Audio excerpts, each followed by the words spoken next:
최봉준 원장님의 양력을 간단하게 설명드리겠습니다. 이 안과 공동원장 및 이 안과 장학회 이사를 역임하시고 계시며 인제의과대학 외래교수, 부산백병원 안과 전문의, 의학박사 수료, 유럽 백내장 굴절 수술학회 정회원, 한국 백내장 굴절 수술학회 정회원, 한국 외안부 연구회 정회원, 미국 시기능 연구회 정회원으로 계십니다. 오늘 부울여성대 여러분의 눈 건강을 책임질 최봉준 원장님을 힘찬 박수로 맞이하겠습니다.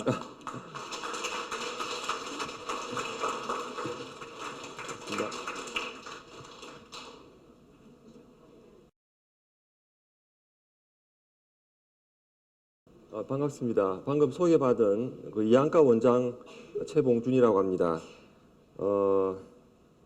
이런 인강선 자리에서 이렇게 여러분들 앞에 강연을 하게 되어 대단히 기쁘게 생각하고 오늘 저는 그 중년기 여성의 눈질환에 대해서 약 1시간 가량 제가 준비한 자료를 중심으로 강연을 하고 나머지 여러분들이 궁금한 부분에 대해서 질문을 받도록 하겠습니다.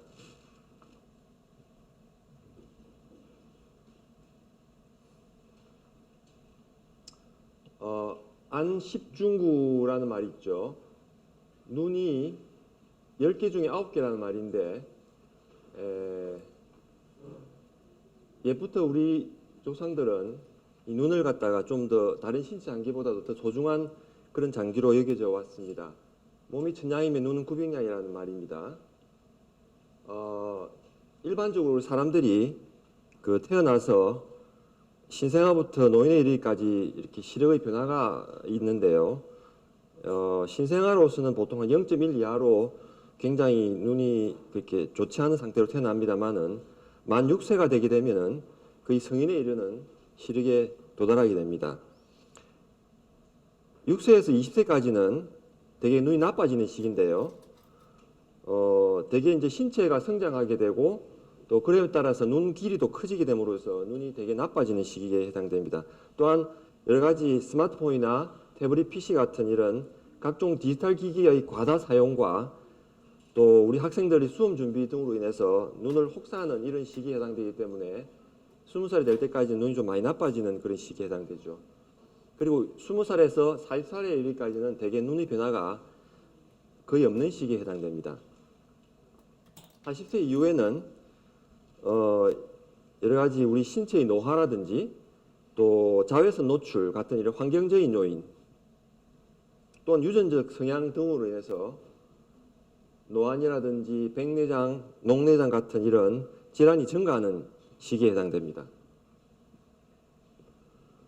우리 안과에서 환자를 보다 보면 여러 가지 다양한 안과적인 증상들을 가지고 병원에 내원하시게 됩니다.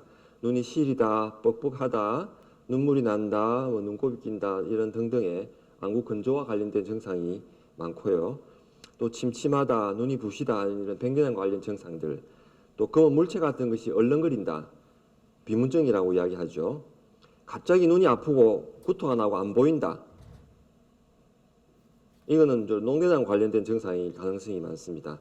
초점이 안 맞다, 두 개로 겹쳐 보인다. 이런 것은 뭔가가 눈이 마비가 왔든지 아니면은 사시 같은 증상이 생겼을 가능성이 많습니다. 책이 안 보인다.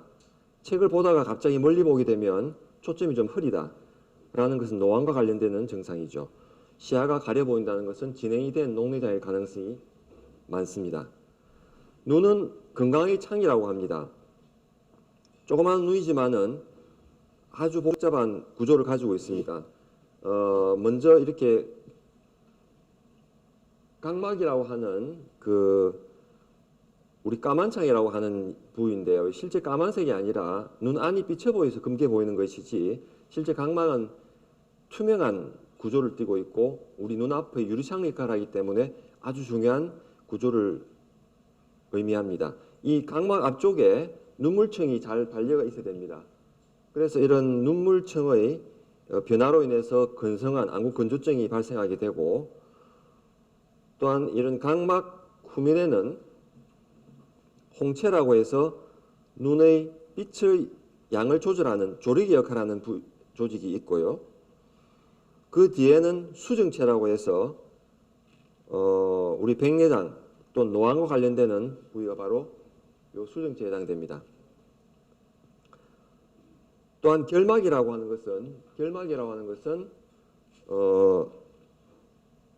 눈의 흰 창을 덮고 있는 조직이기 때문에 이 결막에 이상이 생겨서 발생하는 익상병 같은 것이 바로 해당됩니다. 또한 이 눈 속에는 이런 방수라고 해서 눈의 물이 이쪽에서 생겨서 조리개 앞을 타고 해서 이렇게 이쪽 통해서 빠져나가게 되는데, 이런 눈의 방수라는 액체가 생기고 또 빠져나가는 과정에서 문제가 발생하게 되면은 그런 안압이 올라가면서 녹내장이라는 질병이 생기게 되고, 그렇게 되면 이제 시신경의 문제를 초래할 수가 있는 것이죠. 그 다음으로 이제 눈 속에는 이런 그 액체, 끈적한 액체가 눈의 그 안구를 지지하는 역할을 하는데요. 여기에서 발생하는 이런 눈 속의 날파리증, 비문증이 요 안쪽에 생기는 현상입니다. 그리고 이제 그 뒤에는 우리 카메라 필름에 해당되는 이런 망막이라는 층이 넓게 자리 잡고 있어서 여러 가지 다양한 질환들을 만드는데, 대표적으로 이제 당뇨 망막증 같은 것이 이런 망막이 생기는 대표적인 질환에 해당됩니다. 또 망막의 가운데는 황반부라고 해서 물체를 보는 중심이 있는데, 이 부위에 생기는 그 문제가 바로 황반변성이죠. 그래서 황반변성이 있습니다. 그래서 이런 여러 가지 질환들이 발생할 수가 있습니다. 그 중에서 가장 그 흔한 건성한 안구 건조증에 대해서 말씀을 드리겠습니다. 눈물의 역할은 무엇인가? 눈물은 우리 안구 표면을 매끄럽게 해서 사물이 뚜렷이 보이게 하는 역할을 해주고, 눈의 여러 세포에 수분과 산소를 공급해 줍니다. 또한 항균 작용을 하고 또 유해한 자극을 희석하고 세척해 주죠. 눈꺼풀 운동을 윤활하게 해주는 역할도 하게 됩니다. 그러면 건성화는 무엇인가? 눈물이 생성이 잘 안 되든가 부족하든지 아니면은 생성은 정상인데 빨리 증발해버리는 경우가 있습니다. 그러한 이유는 바로 눈물층이라는 것이 한 층으로 이루어진 것이 아니라 이렇게 세 가지의 구조로 이루어져 있기 때문에 일어난 현상입니다. 눈 안쪽에는 그 이런 점액층이 분포하고 있고, 그 바깥쪽으로 이렇게 가장 두꺼운 수성층이 위치하고 있고, 그 바깥쪽에 이렇게 지방층, 기름 성분이 이렇게 앞쪽을 잘 커버해 줘야만이 수성층이 증발이 잘 안 일어나는데, 어떤 이유에 의해서 이런 지방층에 문제가 발생하게 되면은 눈물이 수성층이 금방 말라버리게 되면은 그 안쪽의 각막이 노출되게 되어 눈의 불쾌감이나 자극 증상을 일으킬 수가 있다는 이야기죠. 매우 흔한 질환이고 나이가 들수록 증가됩니다. 특히 여성에 있어서는 폐경기 이후에 여성 호르몬의 감소로 인해서 남성보다도 훨씬 더 안구 건조증의 빈도는 높다고 볼 수가 있습니다. 또한 루마티스 관절염 같은 이런 자가 면역 질환, 몸속의 자기 몸을 자기가 아니라고 생각하는, 그래서 공격을 하는 이런 질환이 자가 면역 질환이죠. 이러한 질환들에 의해서 안구 건조증이 심하게 생기는 대표적인 질환입니다. 건성환이 있게 되면은 눈이 뻑뻑하고 모래알이 구른 느낌이 들고 시리고 썰알이고 이물감이 있고, 또 그리고 눈인물이 부족한데도 불구하고 때에 따라 눈물을 흘리는 경우가 많이 있습니다. 그 이유는 이제 이렇게 자극 증상으로 인해서 오히려 반사적인 눈물이 더 난다는 이런 뜻입니다. 이러한 안구 건조증은 대개 증상이 오후에 심해집니다. 그리고 아침에 눈 뜰 때 좀 불편한 증상을 많이 느끼죠. 왜냐하면 수면을 취하게 되면은 이 눈물 생성이 좀 감소되는 경향이 있기 때문에 아침에 눈 뜰 때가 불편하다라고 이야기를 하십니다. 또한 독서나 TV 시청, 컴퓨터 작업을 할 때 증상이 심해집니다. 왜냐하면 그런 것을 쳐다보고 있으면은 눈 깜빡임을 좀 덜하는 경향이 있기 때문에, 그렇게 되면 안구가 좀 마르는 경향이 있습니다. 또 에어컨이 작동된 실내에서는 습도가 좀 낮기 때문에 그러한 것이 심해지는 경향이 있다고 볼 수 있습니다. 그래서 건성화는 대개 눈물 분비가 잘 안 되든지 아니면은 눈물막에 정발이 많든지 또는 이러한 것들이 복합적으로 작용해서 발생할 수가 있습니다. 그 중에 첫 번째로 눈물 분비가 잘 안 되는 경우는 쇼그렌 증후군이라 하는 이런 눈의 특별한 어떤 증후군인데요. 이것도 일종의 자가면역 질환인데 입도 마르고 눈도 마르는 눈물샘이 망가지고 침샘이 망가지는 이러한 증후군이 있습니다. 이런 쇼그렌 증후군이 있는 경우는 심하게 눈물의 수성층이 부족한 그런 경우가 있습니다. 그 외에도 이제 앞서 말씀드린 루마티스 관절염 같은 자가면역 질환, 또한 여러 가지 약물 복용, 항히스타민제 같은 감기약, 혈압약, 항우울제 같은 정신과계통 약물들을 복용하는 분들은 대개 눈이 많이 건조한 경향을 가지고 있죠. 또한 당뇨라든지 노화, 헬페스 각막염 등으로 인해서 각막의 감각이 떨어지는 경우, 우리 몸은 적당한 감각이 있어야만이 자극이 되는데 각막 지각이 떨어지게 되면은 눈물을 생기게 하는 어떤 그 자극을 우리 머릿속에 좀 덜 하게 되면은 눈물 생성이 좀 안 되는 경우가 있습니다. 이래서 이런 경우 눈물 분비가 감소하게 되고, 또한 눈물막이 증발이 되는 경우가 더 흔한데요. 그건 바로 앞서 제가 말씀드린 눈물의 지방층, 기름 성분이 부족하게 되면은 그런 경우가 많습니다. 대표적인 경우가 이제 이런 뭐 쌍꺼풀 수술이라든지 아니면 갑상선으로 해서 눈이 좀 지나치게 돌출되는 경우, 아니면은 마이봄선이라고 하는 우리 눈꺼풀에 있는 기름을 만드는 조직, 아주 중요한 부위입니다. 이런 부위에 이상이 생기게 되는 경우가 많습니다. 이런 경우에 바로 눈물의 지방층 부족 현상으로 인해서 눈물막이 쉽게 말라버리는 그러한 증상을 호소하게 됩니다. 그 외에도 안면마비라든지 눈꺼풀에 이상이 있는 경우도 발생할 수 있죠. 갑상선이 항진증이 오래되게 되면은 이 안구가 이렇게 튀어나오는 경우 여러분들 주위에 이런 분들 있을 겁니다. 이래 되면 눈이 튀어나오니까 당연히 눈물이 쉽게 증발되는 그런 안구 건조증이 발생할 수 있죠. 또한 마이봄선이라고 제가 말씀드린 눈꺼풀에 기름을 만드는 조직들이 이렇게 쫙 이렇게 안에 들어 있습니다. 요 부위에서 문제가 발생하게 되면은 기름이 안 나오고 이런 끈적한 이런 분비물이 나오는 경우가 있습니다. 이렇게 되면 눈물이 기름이 부족해져서 안구가 건조해지게 되죠.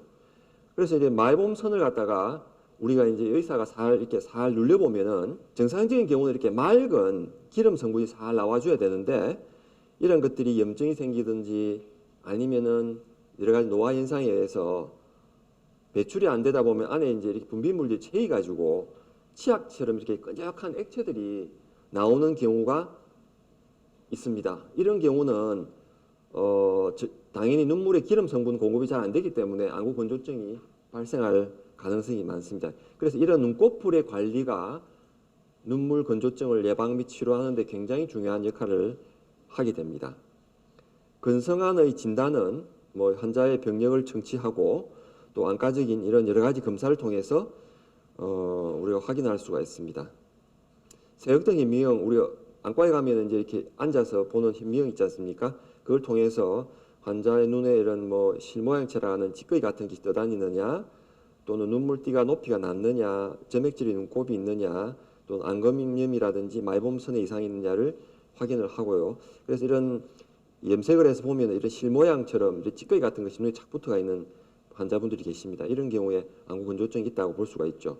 또한 이게 파란색으로 눈물을 이렇게 염색을 보면은 눈물띠 높이가 정상적인 경우보다 훨씬 낮게 이렇게 보이는 경우 의심할 수가 있고, 또한 우리 눈물이라는 건 투명하기 때문에 보이지 않는데 이런 눈물을 어떤 염색약으로 묻혀서 보게 되면 눈물의 상태를 우리가 확인할 수가 있습니다. 이런 눈물을 묻혀서 파랗게 보게 되면은 눈물의 기능적인 면을 우리가 확인할 수 있습니다. 우리가 깜빡해서 눈을 뜨게 되면은 균일하게 잘 단단하게 유지가 되어줘야 되는데 눈물이 약한 사람들은 10초가 채 되기 전에 이러한 균일이 발생하는 것을 확인할 수가 있습니다. 그렇게 해서 눈물막의 기능적인 면을 안과에서 쉽게 확인할 수가 있고요. 그런 단계가 지나게 되면은 이런 심하게 상처가 생겨서 각막이 노출되어 있는 이런 소견들을 볼 수가 있고, 결막, 눈껍질 막까지도 이렇게 점이 찍혀서 확인을 염색을 나타내는 소견을 알 수가 있죠. 또 눈물 분비량을 실제 종이를 꼽아가지고 쉐르무 검사라는 것을 통해서 5분 동안 눈물의 양을 측정해서 얼마나 눈물이 나오느냐를 보는 이런 것을 할 수가 있죠. 종이를 꼽아가지고 이 양을 재서 눈물이 분비량을 한번 측정해 본다는 그럽니다. 이렇게 정량적인 측정을 할 수가 있고요. 그렇지만 요즘은 이렇게 의술이 발달하고 여러 가지 진단 장비가 발달함에 따라서 수동적인 방법이 아니라 이런 좋은 전산화된 측정 장비를 가지고 실제 눈을 측정을 할 수가 있습니다. 염색약을 묻히지 않더라도 이런 그 기계를 적인 것을 측정하게 되면은 눈물막이 이런 색깔이 나오는 부위가 바로 갈라진 부위인데요. 이런 갈라지는 시기가 언제부터 생겨서 평균 몇 초에 이런 것들이 균열이 생기느냐라는 것을 측정해 줍니다. 눈물막의 안정성을 평가해 줄 수 있다는 얘기죠. 또한 이런 눈물의 높이를 실제 컴퓨터가 이렇게 재서 이분 눈물이 몇 미리 정도 된다라고 알 수가 있고, 또 눈물의 기름샘인 마이봄선을 실제 특수 카메라를 이용해서 이렇게 하얗게 보이는 마이봄선을 확인하고 그것이 얼마나 망가져 있느냐를 알 수가 있다는 이야기죠. 또한 이렇게 안구 건조증이 있으면은 염증이 동반되기 때문에 이런 염증에 의해서 눈이 충혈이 되는 핏발이 서는 것을 컴퓨터가 분석해서 뭐 몇 점 정도 된다라고 표시를 해줍니다. 이런 것들도 우리가 확인해 줄 수가 있고, 그래서 다양한 이런 지표들을 확인할 수가 있습니다. 건성한의 치료는 원인 질환을 치료하고 악화 요인을 제거하고 또 눈물을 보충 또는 대치해주고 눈물을 쉽게 빠지지 않도록 보존하고 또 염증 치료하는 방법으로 할 수가 있습니다. 원인 질환 치료는 대표적인 마이봄선염, 눈꺼풀의 염증을 치료한다. 또 눈이 튀어나와 있는 이런 갑상선인 경우는 이런 것들을 해결해 준다. 또 눈썹이 자라서 눈을 찌른다든지 이런 것들도 해결해 준다. 수술적인 방법을 통해서. 또 군날개라든지 금열방 같은 이런 질환들이 있는 경우는 눈물이 이렇게 고루 분포가 나기 때문에 이런 것들을 수술해 준다. 이런 다양한 원인 질환을 치료를 해줄 수가 있습니다. 그 중에서 가장 중요한 마이봄선염은 이런 것들이 자꾸 맥히지 않도록 짜주고 또 약을 복용하고 온찜질을 하고 하는 이런 걸 통해서 이런 염증 관리를 해주는 것이 중요하다고 말씀을 드렸습니다. 그래서 이런 온찜질을 하게 하는데 이 눈꺼풀을 따뜻하게 해주게 되면은 약간 이런 기름 조직들이 조금씩 이렇게 나와줍니다. 그래서 그것이 자꾸 배출이 돼야만이 안 막히는데 막히게 되면 이것이 기능이 떨어져 나중에는 아무리 치료를 해도 효과가 없는 단계에 이르게 되죠. 그래서 그렇게 되기 전에 이러한 이런 마사지 기기 같은 걸 통해서 찜질을 해준다든지 아니면 이런 일회용 그런 또 제품들도 나와 있으니까 이런 걸 통해서 눈을 이렇게 따뜻하게 해준다. 아니면 집에서 수건을 삶아가지고 비닐을 씌워가지고 또 이렇게 눈에 마사지를 해주는 방법도 좋습니다. 또한 이 눈꺼풀의 위생 관리, 이러한 마치 화장 지우는 클렌징 크림처럼 이런 걸 묻혀가지고 눈을 이렇게 세척을 해주고 닦아주는 이런 눈꺼풀 관리를 해주는 제품들도 있습니다.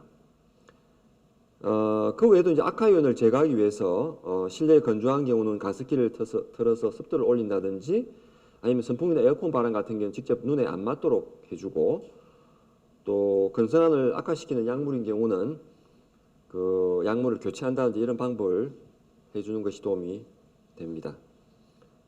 앞서 말씀드린 이런 눈물 분비를 감소시키는 약물로서는 혈압약이라든지 항우울제라든지 파킨슨병 치료제라든지 감기약 같은 항히스타민제 같은 것이 대표적인 약물에 해당됩니다. 또 눈물을 이제 보충해주는 방법이 이제 가장 흔한 방법이죠. 인공 눈물을 넣어주는 방법입니다. 그래서 이런 인공 눈물에는 여러 가지 다양한 형태들이 많이 개발되어 있고요. 또는 최근 들어서 이런 여러 가지 연고나 겔 타입을 눈에 넣어주면 조금 더 눈에 오래 남아 있는 그런 제조도 나와 있고, 과거에는 이런 연고를 넣게 되면 눈이 좀 뿌얘져서 환자들이 좀 싫어하는데 최근 들어 좋은 연고들은 이렇게 넣으면은 별로 그렇게 시야가 뿌얘진 현상이 없기 때문에 또 효과를 많이 보는 경우도 있습니다.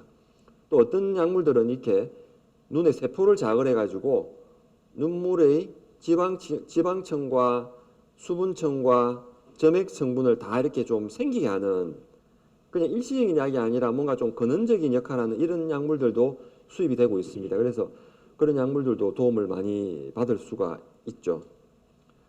또 눈물을 보존시킨다. 즉 눈물이 그나마 적게 생긴 눈물을 좀 덜 빠져나가라고 눈물 공급을 막는 치료를 하는 경우도 있죠. 눈물이 생겨가지고 이렇게 눈꺼풀에 있는 눈물 구멍을 통해서 이렇게 빠져서 코로 흘러내려가게 되어 있는데요. 요 입구 눈물 구멍을 뭘 하나 막게 되면은 눈물이 좀 덜 빠져나게 하수구를 막아주는 역할을 하죠. 이러한 역할을 하는 것들도 가능한 방법입니다. 또한 염증 치료, 이게 되게 이제 눈이 건조하게 되면은 이런 것들을 위해서 눈의 염증이 되게 동반되게 되기 때문에 이런 그 염증에 대한 치료를 병행해 줘야 되는데 이런 염증을 위해서 스테로이드 약이라든지 뭐 이런 특수한 사이클로스포린 이런 약물들을 병행 치료를 해줌으로 해서 안구 건조를 개선시키는 방법까지도 해서 다양한 이런 방법을 통해서 안구 건조증을 해결을 해주기 위해서 이렇게 노력을 하고 있습니다. 다음으로는 근시에 대해서 말씀드리겠습니다. 근시라는 것은 그냥 안경을 끼는 질환이라고 생각하셔서는 안 되고 다양한 안과 질환을 숨기고 있는 하나의 빙산의 일각이다라고 보셔야 됩니다. 근시가 무엇이냐? 근시라는 것은 물체의 상이 망막 앞쪽에 맺힌다. 뭐 어려운 말이지만은 즉 초점이 이렇게 안 맺히기 때문에 우리 안경을 끼야 된다는 이야기입니다.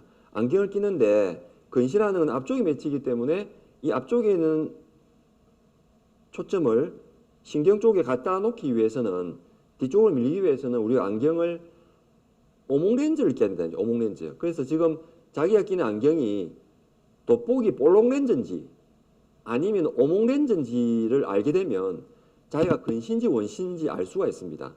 그래서 제 같은 경우는 근시기 때문에 이제 오목렌즈이기 때문에 이렇게 쭉 대보면 이제 상이 이렇게 작아진다는 이야기죠. 그래서 오목렌즈를 끼고 있는 사람들은 근시입니다.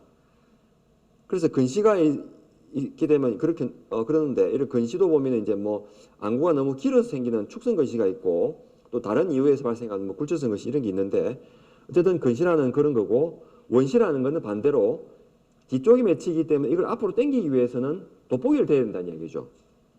돋보기를 끼고 자기가 끼는 안경이 돋보기면 바로 원시가 있는 환자라고 보시면 됩니다. 물론 노안이라는 것은 또 다른 겁니다. 근시도 노안이 있을 수 있고 원시도 노안이 있는 것이죠. 그래서 근시가 생기는 원인은 지하측에 가까이 보는 일을 많이 하는 경우 대표적으로 우리 젊은 사람들, 수험생들, 뭐 스마트폰 이런 것들이 되게 다 가까이를 너무 오랫동안 보다 보면은 눈 속에 이렇게 근육이 긴장이 돼가지고 조금 근시가 발생이 많이 증가된다고 알려져 있고요. 또 그 외에도 뭐 부모의 유전적인 영향으로 인해서 안경을 이렇게 끼는 경우가 있습니다. 근시도 뭐 몇 가지 종류가 있는데 그 중에서 가장 중요한 것은 바로 병적 근시. 지나치게 안구가 길어가지고 생기는 근시인데 이러한 병적 근시는 다른 질환들을 많이 일으킬 수가 있고 또 이것이 중요한 것은 20살이 넘어도 키는 다 컸는데도 불구하고 눈이 나빠지는 경우가 많다는 이야기죠. 그 외에도 뭐 가성근시라든지 합병근시, 뭐 백내장이 발생해서 근시가 생긴 경우도 왕왕 있습니다. 그래서 이런 경우도 간혹 볼 수가 있습니다. 우리가 어르신들 그 백내장이 발생하게 되면은 눈도 좀 침침하지만은 과거에는 바느질 할 때 이 바늘이 안 보이는데 이상하게 어느 시기부터 바늘이 잘 보인다라고 이야기를 하시는 분이 있는데 그런 분들은 바로 백내장이 생겨서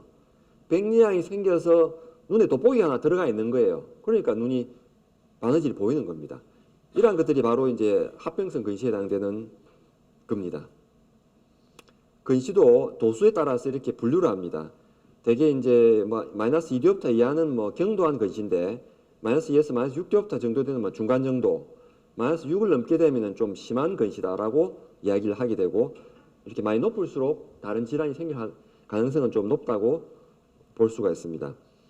그 중에서도 가장 중요한 것은 망막박리라는 질환인데요. 이런 망막박리 환자 중에 약 절반가량은 근시가 있더라. 5년간 종합병원을 대상으로 조사를 했을 때 망막박리 환자 3,300명을 조사했더니 그중에 1,500명이 근시가 있다는 이야기죠. 그래서 근시와 망막박리와 관련이 많이 되기 때문에 그 중요성이 높다고 볼 수가 있습니다. 이런 근시, 특히 병적 근시는 눈이 너무 길다 보면은 풍선에 바람을 불어서 ปุ๊ 바람을 넣게 되면은 풍선이 얇아져 가지고 잘못하면 구멍이 나서 터지지 않습니까? 그렇듯이 안구가 이렇게 지나치게 늘어나다 보면은 망막이라는 신경 조직이 얇아져 가지고 구멍이 나는 경우가 있어요. 구멍이 나게 되면 이제 망막박리라는 병이 발생하고 이런 것들이 위험하기 때문에 가장 그 의미가 많다고 봐지는데, 그 외에도 이제 뭐 근시가 있게 되면 원추각막이나 백내장, 녹내장 뭐 이런 질환들도 많이 생기지만은 망막과 관련된 질환들이 가장 중요한 의미를 가지게 됩니다. 그래서 이런 망막이 이렇게 떨어지게 되면은 이렇게 카메라의 필름에 해당되는 이런 것이 떨어지는 거기 때문에 커튼이 치진 것처럼 이렇게 한쪽이 어둡게 보이는 이런 증상이 생기게 되는데, 이렇게 되면 빨리 병원에 가셔서 응급수술을 받으셔야 실명을 예방할 수가 있습니다.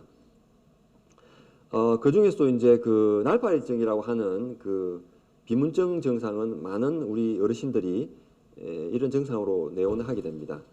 그래서 비문증이라는 거는 이 연세가 드시면서 되게 많이 나타나지만은 젊은 사람들한테도 근시가 있는 사람들은 좀 유리체라는 안에 액화가 빨리 오기 때문에 이런 비문증 증상이 많이 나타나게 되고, 뭐 눈에 무슨 까만 점이 보인다든지 날파리가 보인다든지 빛이 번쩍번쩍 한다든지 이런 증상을 느끼게 되는데, 이런 경우는 이제 병원에 와서 이런 검사를 해서 이런 그 망막에 이상이 있는가 없는가를 반드시 확인을 해줘야 됩니다.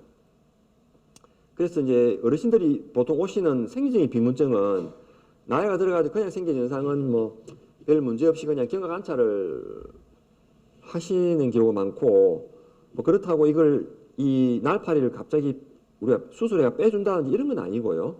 다른 안 좋은 질환이 동반되지 않으면은 그걸 그냥 두고, 또 시야에서 좀 벗어나게는 안 보이는 경우가 많기 때문에 생리적인 비문증은 치료의 대상이 아니고, 병적인 비문증, 눈 속에 피가 났다든지 망막에 구멍이 났다든지 망막박리가 생겼다든지 뭐 포도망 염증이 생긴다든지 이런 것들은 반드시 치료를 해줘야 되는 거기 때문에 이 두 개를 구분해서 확인을 해줘야 되는 것이죠. 그래서 이런 사진을 찍게 되면은 어르신들이 말씀하시는 까만 날파리가 바로 보이게 됩니다. 이걸 불편하다고 오시지만은 이것만 가지고는 문제가 되지 않는데, 만약에 이런 구멍이 나 있다면은 이 구멍을 땜질을 해줘야 된다는 이야기죠. 레이저를 가지고. 마찬가지로 이런 구멍, 이런 것들이 있는가를, 병적인 비문증이 있느냐를 확인을 해주게 됩니다. 그리고 이런 걸 그대로 두게 되면 이런 구멍을 통해서 물이 들어가가지고 신경이 이렇게 떨어진다는 이야기죠. 그게 망막박리인데, 이런 경우는 반드시 응급으로 수술을 해줘야 됩니다.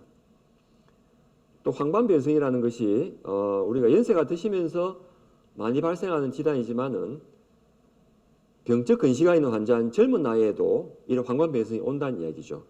이런 식으로 망막이 얇아가지고 이렇게 변성이 생기게 되고 안 좋은 혈관이 발생해서 출혈이 생기게 되고 뭐 이런 것들이 생길 수 있기 때문에 근시가 있는 환자들은 정기 검진을 받는 것이 좋다. 또한 백내장도 좀 근시가 있게 되면 발생 확률이 높게 되고요. 또 녹내장도 일반 정상적인 그 군에 비해서는 확률이 좀 높다라고 알려져 있습니다. 백내장과 녹내장에 대해서는 제가 좀 뒤에 다시 말씀을 드리는 시간이 있을 겁니다.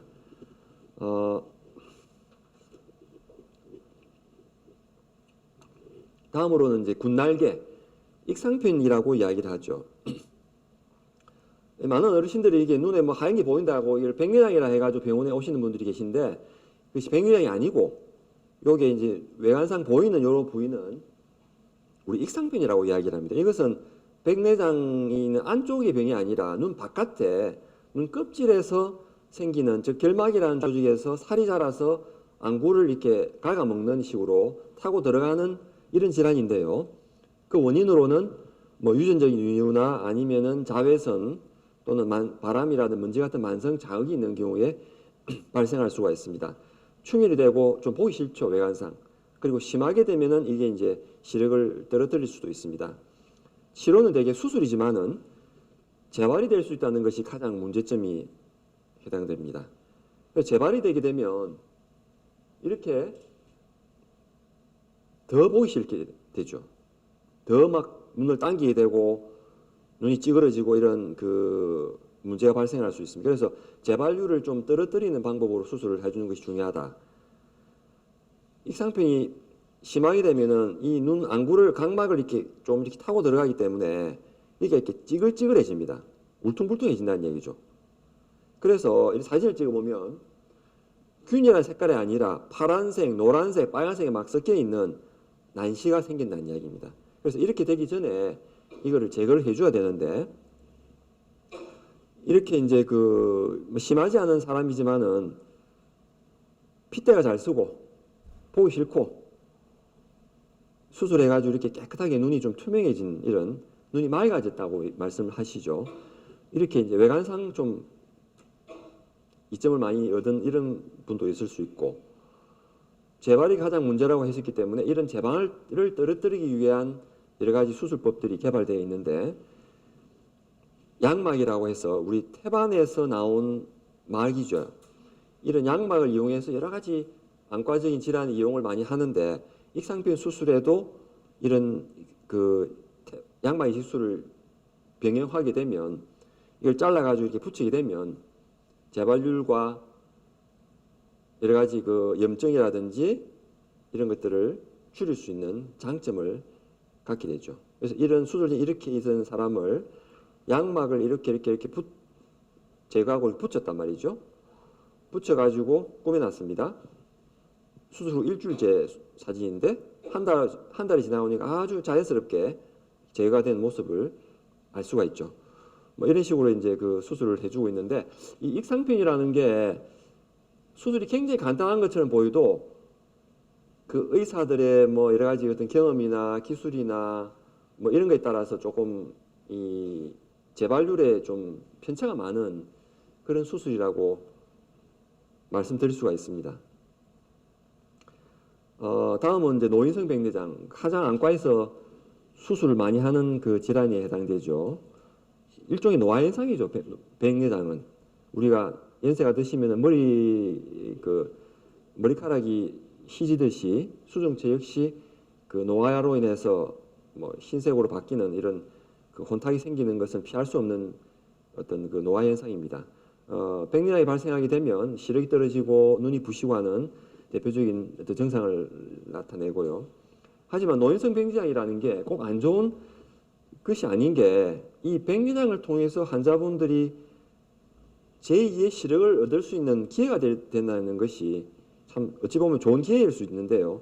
왜 그러냐면 이제 이 본인이 가지고 있는 굴절 이상, 즉 근시나 난시나 원시 같은 거를 이제 보통 가지고 있는 경우가 많지 않습니까? 그런 것들이 백내장을 통해서 해결이 된다는 이야기입니다. 왜냐하면 이제 이 안에 인공수정체가 들어가서 렌즈를 바꾸기 때문에 본인이 가지고 있는 도수를 우리가 바꿔준다는 개념이 있기 때문에 제2의 시력을 올릴 수 있다는 그런 기회가 된다는 것이 어찌 보면 또 다른 장점일 수가 있고 거기다가 최근 들어서 이런 다초점 인공수정체라고 해서 가까이 멀리까지도 커버되는 이런 특수렌즈를 넣게 되면 노안까지도 해결된다는 것이 좋은 면일 수 있다는 얘기죠. 그리고 또 때에 따라서 이 눈 속에 공간이 좁아가서 급성 녹내장의 위험이 높은 경우가 많이 있는데 이런 경우는 백내장을 수술하게 되면 눈 속에 공간이 넓어져서 녹내장의 위험도도 굉장히 떨어뜨리는 이런 장점을 가진다고 볼 수가 있습니다. 뭐 여러 가지 다양한 그런 백내장을 우리가 볼 수 있는데 특히 이런 이 앞쪽에 생기는 하얀 이런 타입은 보통 이렇게 그 40대 젊은 사람들한테도 나타나는 이런 특징적인 형태에 해당됩니다. 이 사진은 좀 전에 제가 말씀드린 눈속 공간이라는 개념을 말씀드리고 싶은데요. 이 눈 안에 이렇게 이제 눈이 물이 빠져나가는 이런 통로가 좁은 사람들이 있습니다. 특히 우리나라 사람처럼 눈이 작은 사람, 동양인들은 여기가 좁기 때문에 백내장이 진행이 되다 보면 이것이 이제 이렇게 부풀어 가지고 여기가 더 좁아져 가지고 여기 붙어버리면 바로 급성 녹내장이 생기는 거거든요. 그래서 그러한 것들이 위험이 높을 때는 백내장을 해버리면 여기가 넓어져 가지고 물이 쑥쑥 지나가는 길이 넓어져서 녹내장 위험도가 없어진다는 얘기죠. 그런 장점도 있다고 봅니다. 그래서 백내장인 경우 이렇게 신경 사진을 찍게 되면 이렇게 막 삐쭉삐쭉 빛이 반사가 되고 이런 걸 우리가 알 수가 있고요. 거기다가 최근 들어서 이런 맞춤형 백내장 수술, 그 환자의 각막의 난시나 아니면 삐번짐 수차인 구면 수차, 뭐 그분의 생활 패턴, 뭐 책을 많이 보느냐, 운전을 많이 하느냐, 운동을 좋아하느냐, 또 그분 나이 이런 걸 고려를 해서 자신에 맞는 특수 인공수용체를 넣게 되면 수술 후에 근거리, 원거리, 안경에 대한 의존도 줄일 수 있고 노안까지 해결해 줄 수 있다는 이러한 것들이 이제 요즘 들어서 생기는 맞춤형 백내장 수술 그런 것들이 있는데요. 그렇게 하기 위해서는 눈의 정확한 측정을 해줘야 되는데 이런 특수한 장비를 이용해서 눈의 어떤 뭐 여러 가지 모양, 난시 이런 것들을 이렇게 측정해주는 그런 장비를 이용해서 아주 세심한 부분을 우리가 측정을 하게 됩니다. 또한 우리가 인공수용체를 정확하게 계산을 해줘야 되기 때문에 그러한 것들을 위해서 눈의 길이를 정확하게 재야져야 되는데 과거에 이제 초음파만 할 때보다는 이런 레이저 방식의 이런 특수 장비를 이용해서 하게 되면은 좀 더 정확한 수술을 할 수가 있다는 것이죠. 그래서 이제 우리 양가 간호부장님은 뭐 저희 병원에 30년 이상 근무하셨고 이 자리에 지금 앉아 계시지만은 뭐 본인의 이런 신상을 제가 오늘 공개할 걸 허가를 받고 왔는데 그분은 이렇게 이제 원래 이렇게 플러스 2.75 즉 원시가 있는 그런 분이 계셨어요. 그러니까 원시성 노안이었죠. 그리고 백내장도 좀 있었는데 이걸 수술할까 말까 고민을 하시다가 이제 하셔가지고 상당히 이제 좀 제2의 시력을 얻으신 거죠. 가까이도 잘 보이고 멀리도 잘 보이고 환자 상담할 때도 편하고 해서 이제 환자분들한테 이런 자기 자신의 이야기를 많이 지금 권해주고 계신 분입니다. 그래서 이런 그 분이 우리 간호부장님 원래 이렇게 난시가 많으셨습니다. 이렇게 각막 난시가 1.9에서 눈의 모양이 각막이 이렇게 길다랗게 생겼다는 얘기죠. 그래서 일반 백내장을 넣게 되면 난시가 남아서 안경을 두꺼운 걸 끼야 되는데 이런 난시를 없애주는 렌즈를 그 어떤 방향으로 넣어줘 가지고 난시를 거의 없앴고 거기다가 이렇게 노랗게 보이는 부위가 바로 눈 속에 렌즈에 돋보기가 들어있다는 거 보시면 됩니다. 그래서 이런 돋보기가 하나 밑에 들어있기 때문에 책도 보이고 멀리도 보이고 뭐 이렇게 원거리, 근거리 다 이렇게 잘 보시는 이런 좋은 결과를 얻으셨습니다. 이런 하나의 제가 예를 말씀을 드린 거죠. 다음으로는 이제 녹내장에 대해서 말씀드리겠습니다. 녹내장은 시신경의 장애를 일으키는 질환인데 점점 이렇게 시야 장애가 발생하여 암점이 생기게 되면은 심하면 이렇게 실명에도 일으킬 수 있는 위험한 질환입니다. 그 녹내장을 일으키는 원인 중에서 가장 중요한 것은 눈의 압력이죠. 압력. 우리 혈압이 있듯이 눈에도 압력이 있으니까 그 안압이 중요한데 그 안압이 안 높은 사람도 때에 따라서 녹내장이 많이 있는데요. 그런 경우 이제 정상 안압 녹내장이라고 우리나라 일본 사람들한테 많은 이런 종류도 간혹 있습니다만 대개는 안압이 높은 경우가 많기 때문에 안압 측정이 중요하다. 그래서 이런 녹내장의 종류에는 뭐 만성적인 경우가 있고 급성적인 경우가 있는데 만성적인 경우는 서서히 오기 때문에 본인이 별로 느낌이 없어요.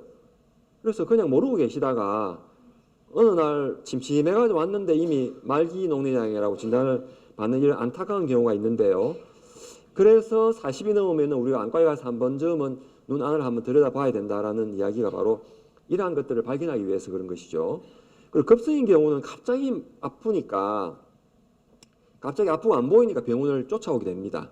뭐 그런 경우는 발견이 되게 되면 이제 레이저 가지고 이제 바로 치료를 할 수도 있고 할 수 있겠죠. 뭐 그 외에도 여러 가지 눈의 어떤 다른 2차적인 질환으로 인해서 녹내장이 발생하는 경우도 있죠.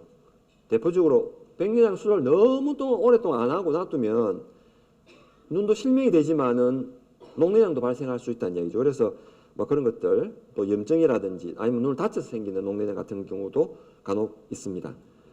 그래서 녹내장의 진단은 이런 뭐 안압이라든지 눈의 시신경 검사라든지 시야 검사라든지 OCT 검사 같은 거를 통해서 할 수가 있고요. 치료는 뭐 약물로서 치료를 한다든지 레이저 치료, 수술적인 방법을 할 수가 있습니다. 시력은 이렇게 1.0 정상인데 53세 여자가 안압도 괜찮은데 녹내가 의심된다 해서 저희 병원에 내원을 했습니다. 시신경을 보니까 이렇게 자세히 보면은 동그란 시신경 아예 하얗게 보이는 부위가 좀 다른 사람들에 비해서 좀 커져 보이는 이러한 것들이 바로 녹내장을 의심할 만한 시신경 소견인데요. 이러한 것들이 있었고 시야 검사를 해보니까 이렇게 까맣게 가려 보이는 것이 보였기 때문에 시야장애가 나타났다. 즉 녹내장 소견이 확실히 보이죠. OCT 검사라고 시신경 섬유, 뭐 시신경으로 가는 신경줄의 두께를 보는 특수 검사입니다. 요즘 많이 보편화되어 있습니다. 이런 걸 통해서 좌측 눈의 아래쪽의 시신경 줄이 굉장히 손상을 많이 받았구나 라고 알 수가 있습니다. 그래서 이 아래쪽에 있는 신경들이 많이 망가져 있다는 걸 알 수가 있고요. 또 뭐 다른 정례도 마찬가지 근시가 있는 분인데 안압도 괜찮고 아무 문제가 없는데 직장 신체 검사 갔더니 이상하다 가봐라 이렇게 해서 병원에 왔습니다. 역시 마찬가지로 시신경을 보면은 그렇게 뭐 시신경이 많이 이상하게 보이지 않은데 조금 이런 시야 검사상에 동그란 점들이 발생해 있는 암점이라 해서 이런 시신경 손상이 의심이 되면서 OCT 검사상에 이렇게 빨간 그런 이상 소견을 확인할 수가 있는데요. 그래서 이런 요즘은 과거보다도 이런 진단 장비들이 많이 개발돼 가지고 전혀 느낌이 없는 부분까지 기계로 다 잡아내기 때문에 초기에 녹내장을 많이 발견하기 때문에 녹내장의 많이 그 빈도가 증가된다고 우리가 볼 수가 있습니다. 다음으로는 노안에 대해서 말씀드리겠습니다. 노안은 눈의 수정체가 딱딱해지고 젊을 때 이렇게 몰랑몰랑한 게 아니라 딱딱해지면서 탄력성이 떨어지게 되면은 우리가 가까이 멀리 볼 때 이 수정체가 물렁해졌다가 얇아졌다가 이런 능력이 떨어진다는 얘기죠. 그렇게 되면은 가까이 멀리 보는 능력이 떨어지게 되면은 노안이 발생하게 된다는 얘기죠. 노안은 크게 종류가 이렇게 원시성 노안, 우리 간호부장님처럼 돋보기 도수를 끼는 사람이 가까이 안 보이는 경우 원시성 노안이죠. 원시성 노안이 있는 경우는 굉장히 불편합니다. 멀리도 안 보이고 가까이는 더 안 보이고 근시성 노안 같은 경우는 반대입니다. 오목렌즈를 끼는 분들은 안경만 벗게 되면 가까이는 보여요. 그러니까 돋보기를 금방 낄 필요는 없다는 얘기죠. 그렇지만은 딱 맞는 안경을 끼게 되면은 그 안경을 끼고는 책이 안 보이는 것이 바로 근시성 노안입니다. 정시성 노안이라는 것은 멀리 잘 보이고 안경 평소 안 끼는데 책 볼 때만 안경이 필요한 경우 정시성 노안입니다. 그래서 이런 노안에 대한 치료로서 뭐 여러 가지 방법이 있습니다만은 이런 때에 따라서는 이런 엑시모 레이저를 이용한 즉 우리 젊은 사람들 라섹 수술하듯이 노안을 교정하는 방법도 있기 때문에 제가 소개를 해드립니다. 이런 54세 남자 환자가 플러스가 있으니까 이건 원시성 노안이죠. 원시성 노안이 있는 54세 남자 환자가 내원했는데 이분은 백내장은 없었기 때문에 각막을 교정을 해줘서 이런 이분이 보는 우세한을 원거리를 보게 하고 비우세한인 왼쪽 눈을 조금 가까이 보이도록 초점을 조금 제가 근시를 조금 만들어 주면서 하게 되면은 원거리 볼 때는 우한이 조금 낮고 가까이 볼 때는 가까이가 좌한이 조금 나은 약간의 짝짝이 눈을 만드는 방법으로 해주면은 생활에 굉장히 편리하다는 이야기죠. 또 다른 예로서 마이너스가 있으니까 근시성 노안이 있는 남자 환자 47세인데 이런 분들도 교정을 100% 다 해버리면은 멀리는 보이지만 가까이 안 보일 수 있기 때문에 비우세한인 왼쪽 눈은 약간 근시를 남기고 또한 좀 특수 효과를 또 조금 해가지고 조금 촉접 심도를 제가 이렇게 조절해 주게 되면은 수술 후에 멀리 보이는 거는 1.0에 0.9인데 가까이 보는 거는 왼쪽 눈이 거의 조그만 글씨가 보이는 식으로 되는 인식으로 되면은 약간 눈이 이렇게 이제 차이를 두게 되면은 뭐 일상생활하는데 큰 문제가 없다는 얘기죠. 이렇게 하게 되면은 왼쪽 눈 같은 경우는 가운데가 좀 노리끼리만 이런 부위가 가까이 보이는 역할을 조금 해주게끔 초점 심도를 제가 좀 넣어서 맞춤형 라섹 수술을 해주는 것이고 오른쪽 눈은 균일하게 만들어준다는 건 주로 멀리 잘 보이도록 이렇게 해줬다는 이야기죠. 이런 식으로 하는 방법도 할 수가 있고요. 아니면은 대개 이제 50세 넘고 약간 백내장기가 있으면은 바로 이제 백내장 수술을 통한 노안 교정 방법이 오히려 더 확실하다고 볼 수 있는 게, 이렇게 되면 이거는 이제 평생 그 상태가 고정되기 때문에 뭐 평생 노안에 대해서 뭐 진행이 된다든지 이런 일은 없기 때문에 뭐 장점도 있다고 볼 수가 있죠. 그렇지만은 뭐 아예 백내장이 없는 경우는 좀 하기는 그렇고, 백내장기가 있는 경우에 할 수 있다는 이야기입니다. 다음으로 마지막으로 이제 제가 당뇨에 대해서 말씀드리겠습니다. 당뇨로 인한 우리가 눈 질환은 2005년도에 비해서 2009년도에 약 34%라는 빈도로서 굉장히 당뇨로 인한 눈 질환은 증가되었다고 국민건강보험 통계 자료에 나와 있습니다. 당뇨병은 바로 가는 혈관이 막혀서 생긴 그 질환이죠. 혈당이 올라가게 되면 혈관벽이 망가지고 두꺼워지고, 그러다 보면 이제 가느다란 혈관이 잘 막힌다는 이야기입니다. 그러다 보면 혈액순환이 안 되고 조직이 파괴됩니다. 우리 신체에서 혈관이 많은 부위는 대개 우리 콩팥 또는 눈의 망막, 그리고 손가락이나 발가락 같은 신체 말단 부위에 당뇨 환자들이 문제가 생기지 않습니까? 그렇듯이 이런 것들이 가는 혈관이 많기 때문에 의미가 있습니다.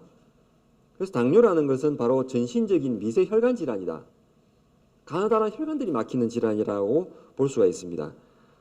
눈의 망막에는 이런 혈관들이 미세한 혈관이 많이 분포하고 있죠. 그래서 미세혈관이 막히게 되면은 그것이 이제 터지고, 또 터지고 아물다가 흉터가 생기고, 그렇게 되면 이제 신경이 망막이 망가진다는 이야기죠. 그래서 정상적인 망막은 이렇게 깨끗하게, 황반 부위가 깨끗하게 있어야 되고, 시신경이 정상이어야 되고, 또 망막의 동맥과 정맥 이런 것들이 잘 보이게 되죠. 우리 신체 중에 이렇게 몸속의 혈관을 직접 이렇게 볼 수 있는 데가 눈밖에 없어요. 그래서 눈을 보면 이분의 혈관 상태, 혈관이 건강하느냐, 이분이 잘못하면 뇌졸중이 올 수도 있을 것 같다라고도 알 수 있는 것이 바로 눈을 보면 알 수 있다는 이야기죠. 그래서 눈을 보면 우리가 그 사람의 건강 상태를 어느 정도 알 수 있다는 것이 굉장히 의미가 많다고 봐집니다. 그래서 이런 그 정상이라면 이 황반부와 시신경만 괜찮으면은 주변부는 좀 망가지더라도 크게 보는 데는 문제가 없다는 이야기죠. 그래서 당뇨 환자들은 이 주변부를 많이 레이저로 찢어야 됩니다. 당뇨 망막증이 발생하는 과정은 혈당이 올라가게 되면 미세혈관이 막히게 되고 차단이 되게 되고, 그러게 되면 영양 공급과 노폐물 제거가 안 되게 되고, 그러게 되면 이제 망막이 붓고 부종이 되고, 찌꺼기 같은 게 쌓이게 되고, 시력이 떨어지게 되고, 이런 것들이 이제 비정식성 단계의 당뇨 망막증이다. 정식이 아닌 아직 초기 내지는 중기 정도의 당뇨 망막증이라고 보시면 됩니다. 이런 그 미세혈관들이 막히게 되면 이렇게 막 굵어지게 되고 꾸불꾸불해지게 되고, 이런 것들을 우리가 알 수 있고요. 정상적인 망막에 비해서 비정식성 망막증에는 이런 노란 이런 염증 물질들이 쌓이게 되고, 신경이 가운데 황반부가 붓게 되면 시력이 떨어지게 되고, 이러한 것들이 이제 비정식성 단계에 해당됩니다. 그래서 당뇨 망막증의 중요성은 왜냐하면 망막이라는 것은 신경 조직이기 때문에 한번 손상이 되면 회복이 안 된다는 얘기죠. 그래서 의미가 많고요.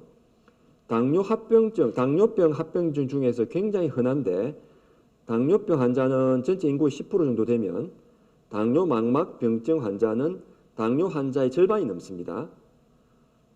또 그중에 10%는 실명까지도 일으킬 수 있는 정식성 단계에 도달하는 경우도 있다는 얘기죠. 그래서 보통 당뇨 환자 10명 중에 1명은 정식성 당뇨 망막증이나 당뇨병증 황반부종으로서 시력이 굉장히 떨어지는 실명까지 일으킬 수 있는 좀 위험한 질환이다라고 아셔야 됩니다.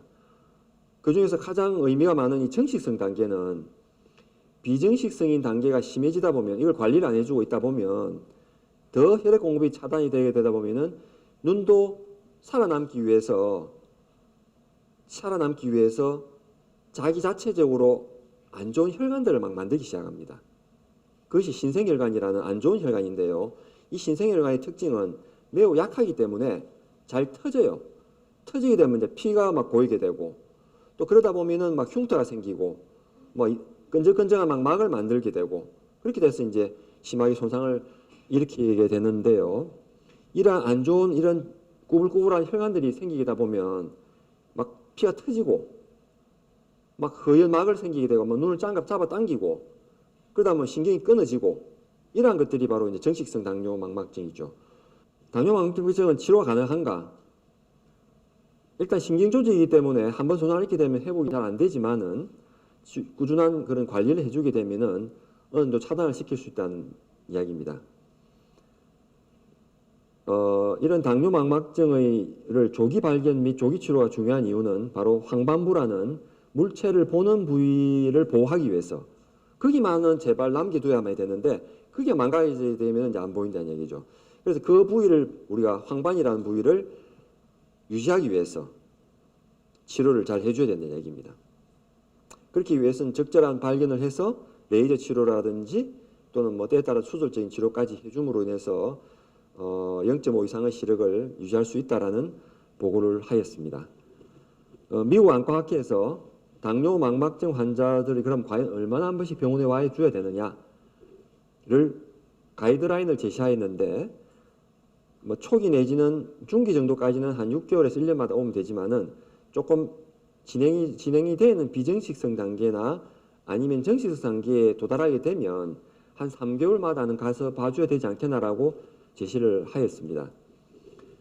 이런 안과에 오게 되면 여러 가지 눈 관리를 해주는데 안저관찰, 즉 애기 동공을 키워서 망막을 잘 관찰할 것이고 또 때에 따라서 현광안저 촬영이라는 특수 카메라로서 몸에다가 주사약을 넣어가면서 사진을 찍으면서 그 눈의 망막의 혈액순환 상태를 확인하는 검사 그리고 OCT라는 요즘 보편화되어 있는 장비 이 세 가지를 기본 검사로 하게 됩니다.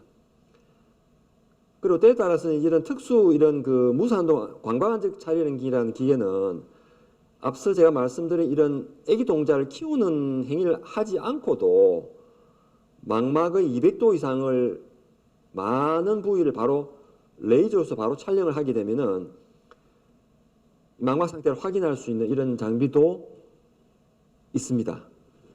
굉장히 그 동공을 키우게 되면 왜냐하면 이게 하루 동안 침침하니까 또 운전도 안 되고 하니까 그런 것들을 이제 편리를 위해서 이런 것들이 개발되어 있기 때문에 조기에 발견하는 데 도움을 주고 있고 이런 분들 보면 이제 온데 망막을 막 다 찢지 않습니까? 레이저를 가지고 황반 부위만 살아 있으면 보는데 문제가 없기 때문에 주변부는 조금 이렇게 우리가 일부러 레이저를 가지고 이렇게 그 찢습니다. 그렇게 함으로 해서 우리가 이제 망막의 혈액순환을 좋게 한다는 이야기죠. 현광안저 촬영이라는 이런 특수 약물을 몸에 넣으면서 사진을 막 찍게 되면은 이런 신생혈관이 있든지 아니면 이런 피가 막 나는 이런 것들을 우리가 알 수 있고 어느 부위에 이렇게 문제가 있는 혈관이 있느냐를 우리가 알 수 있습니다. 그래서 이런 특수 촬영도 해줘야 되고요. 또 OCT를 찍어서 황반부 이상을 우리가 보게 되는데 실제 이제 우리가 의사가 눈으로 보는 것보다는 이런 특수 장비를 이용해서 보게 되면은 정상적인 황반이 약간 온폭 들어가 있어야 되는데 이쪽처럼 좀 움푹 올라와 있는 이런 형태가 바로 황반이 부어 있다는 얘기죠. 황반이 부어 있게 되면 잘 안 보입니다. 그래서 이런 황반 부종을 발견해서 적절한 치료를 해줘야 된다. 그래서 비정식성 단계는 황반을 보호하는 목적으로 정식성 단계는 피를 잘 통하게 하기 위해서 혈관을 생성을 억제하고 손상을 좀 줄이기 위한 방법으로서 해줘야 되는데 대표적인 방법이 바로 레이저 치료. 그래서 이런 레이저 치료를 해줌으로 인해서 혈액순환을 좋게 하게 되고 안 좋은 혈관들을 생기지 않게 해주는 그런 역할을 해주게 됩니다. 또한 요즘 이런 여러 가지 장비들이 발달해가지고 이런 레이저를 많이 찢은다고 했는데 이 일종의 눈을 손상을 주는 행위지만은 그 손상을 좀 최소화하기 위해서 가장 적은 에너지를 가지고 미세하게 찢는 이런 것들 패턴 레이저라는 특수한 장비들이 개발돼가지고 또 모양도 이런 모양 저런 모양 동그랗게 뭐 네모로 이렇게 다양하게 그 환자 눈에 맞추어서 할 수 있는 이런 것들이 개발되어 있기 때문에 많은 도움을 줄 수 있다고 볼 수 있습니다.